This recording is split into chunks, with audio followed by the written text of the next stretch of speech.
जय श्री कृष्ण। श्रीमद् भागवत गीता सार अध्याय 2 के बारे में मुझे थोड़ा बहुत जानकारी है, मैं अपने दर्शकों बहनों के तक पहुंचाना चाहती हूँ। तो इस पहले अध्याय में अर्जुन विषाद योग था। अर्जुन की दुविधा और शक्तिहीनता, निर्बल, असहाय, सब दुख दर्द का उसमें वर्णन किया गया है अर्जुन का, बिल्कुल। तो उसको अर्जुन विषाद योग, अर्जुन अर्जुन का इसका सांख्य योग। जो अर्जुन का पहले अध्याय में जो भी दुख दर्द जो भी था, उसका उसके उनके प्रश्न का उत्तर इस अध्याय में श्री कृष्ण भगवान ने दिया है। तो श्री कृष्ण भगवान के सामने अर्जुन युद्ध भूमि में रथ में नीचे बैठकर उनको बिल्कुल आंखों में आंसू भरे, डरे, निर्बल, असहाय एकदम बैठे हुए हैं, बेचैन बैठे हुए हैं। इसको तो उनको देखकर श्री कृष्ण बोलते हैं, हे अर्जुन, ये तुम क्या कर रहे हो? युद्ध भूमि में क्यों नहीं जा रहे? असमय, ये इसका समय नहीं है। असमय में तुमको ये क्या हो गया है? ये क्या करने जा रहे हो? सबका समय होता है सब चीज का। तुमको तुम्हारा ये समय है युद्ध भूमि में, युद्ध करो, धर्म युद्ध करो। तो वो बिल्कुल बोलते हैं कि हे प्रभु, हे संजय, मैं कैसे युद्ध कर सकता हूँ? मेरे गुरु द्रोणाचार्य जो मुझे ज्ञान दिया, जो मुझे ज्ञान दिया, इतने यहाँ तक पहुँचाया, मेरे भीष्म पितामह जो मेरा पालन पोषण किया, सब कुछ किया, बढ़ाया, मैं उनका खून कैसे बहाऊं? मैं कैसे उन पर बाण चलाऊं? तो वो बोलते हैं भगवान कि ये तुम नहीं बोल रहे, तुम्हारी कायरता बोल रही है, तुम्हारी नपुंसकता बोल रही है। यहाँ पे नपुंसकता का मतलब होता है निर्बल, एकदम आत्मबल खो देना और बेचैन हो जाना। यहाँ पे नपुंसकता का अर्थ ये है। तो तुम ऐसा मत बनो, एक वीर पुरुष हो, तुम वीरों की तरह है, युद्ध भूमि में जाओ, लड़ो, युद्ध करो, धर्म युद्ध करो, तुम्हारा कर्तव्य यही है अर्जुन। तुम जाओ, ये सब मत करो। तो अर्जुन बिल्कुल बेचैन होके बैठे रहते हैं। अब भगवान कृष्ण उनको हर तरह से तैयार करते हैं, तुम्हारा कर्तव्य क्या है, तुम्हारा धर्म क्या है, और एक इंसान को अपने कर्तव्यों से मुंह नहीं मोड़ना चाहिए। अपना कर्तव्य निभाओ, अपना काम करो, तन मन धन से जो भी काम अपने सामने आया है उसको बिल्कुल मतलब कोई लालच में मत करो, लोग फल की इच्छा करके मत करो, निष्काम करके उसमें लग जाओ तन मन से, उसकी फल की इच्छा तो करो ही नहीं। तो हे अर्जुन, तुम ऐसा क्यों करोगे? तुम तो ये ऐसे हो कि अब तुम कोई भी मतलब ये कोई अपनी निद्रा को बस में नहीं कर सकता था, पर तुम ऐसे हो कि अपनी निद्रा भी बस में किए थे, एकदम वीर पुरुष हो, और तुम इस तरह का कर रहे हो, तो ये तो तुमको शोभा नहीं देता, तुम्हारी कायरता है, और तुम युद्ध के लिए तैयार हो जाओ। तो वो बोलते हैं कि हे प्रभु, हे सुंदर, मैं इनको मार के और मेरे को क्या मिलेगा?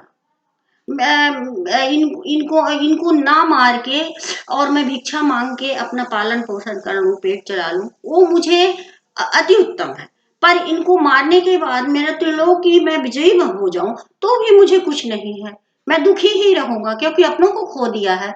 तो बोलते हैं कि यही तुम्हारा लोभ है, यही धृतराष्ट्र ने गलत किया है, क्योंकि धृतराष्ट्र ने पुत्र लोभ में पड़ गए, पुत्र के उसमें पड़ गए कि मेरा पुत्र है, मेरा युद्ध करेगा, जीतेगा, राज करेगा, इस लोभ में पड़ के उन्होंने धर्म का छोड़ के अधर्म का साथ दिया है। और जानते थे धृतराष्ट्र कि ये जो मैं कर रहा हूँ वो सब गलत है, इसका परिणाम बुरा ही होगा, और हुआ ही बुरा ही होगा, पर वो कुछ नहीं कर सकते थे। तो ये अब तुम ये गलती मत करो, तुम युद्ध करो, ये तुम्हारे अपने नहीं, पराये नहीं, कुछ नहीं है, ये अपने नहीं है, ये आत्ताई है, ऐसों को मार के जाना ही अच्छा है। और देखो, यहाँ सब ये बताते हैं कि एक दिन जो कोई जन्म लिया है उसका शरीर तो नाश होएगा ही, नाशवान होता है, पर आत्मा कभी नाशवान नहीं होती है।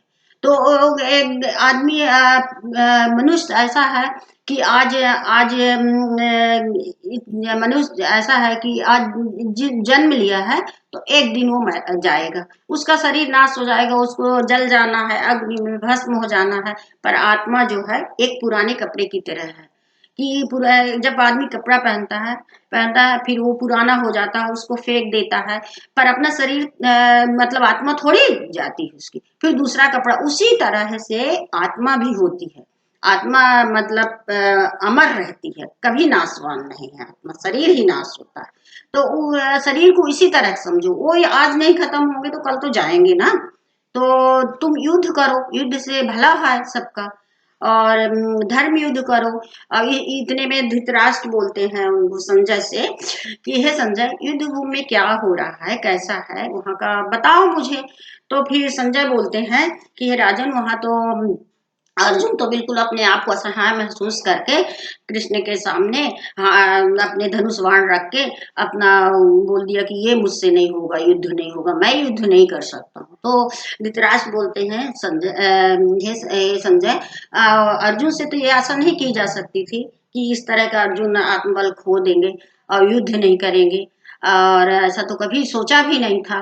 तो फिर अब कृष्ण भगवान उनको इतना मतलब तैयार करते हैं हर तरह से, उनको बोलते हैं कि ये तुम इस तरह करोगे, मान लो युद्ध युद्ध नहीं करोगे तो तुम दूसरों के नजरों में गिर जाओगे, युद्ध भूमि से तुम भागोगे तो दूसरे लोग तुम्हारा उल्टा सीधा शब्द बोलेंगे, कहेंगे। तो तुम इस तरह का मत करो, युद्ध करो अर्जुन, और मैं तुम्हारे साथ हूँ, तुम बिल्कुल परेशान न हो। तुम फल की इच्छा बिल्कुल मत करो, अपना कर्तव्य में डटे रहो, अपना काम करो। जो हाँ, यही गीता में यही बताया गया है कि मनुष्य से छोटा है यह हो बड़ा काम, बिल्कुल तन मन से उस काम में लग जाना चाहिए। कि ये अपना मनोबल ऊंचा रखो कि हम इस काम को जरूर कर लेंगे, भले बहुत अच्छा नहीं करेंगे पर हम काम करेंगे, अच्छा करेंगे दूसरों के अपेक्षा। तो यदि आदमी सोच ले कि हम नहीं, ये काम नहीं करेंगे, इसमें हार जाएंगे, इसमें ये हमको ये फल नहीं मिलेगा, बहुत मतलब ऐसा है कि जो जो मनुष्य ऐसा सोचता है कि ये काम हम करें तो हमको हमको फल ये मिलना चाहिए, तो भगवान इसमें बिल्कुल खुश नहीं होते, भगवान उनसे कोसों दूर भागते हैं। और जो भगवान का नाम लेके अपना कर्म करता है, अपनी भूमिका निभाता है, धर्म के रास्तों पे चलता है, उसको भगवान हमेशा साथ देते हैं और उसको स्वर्ग होता है।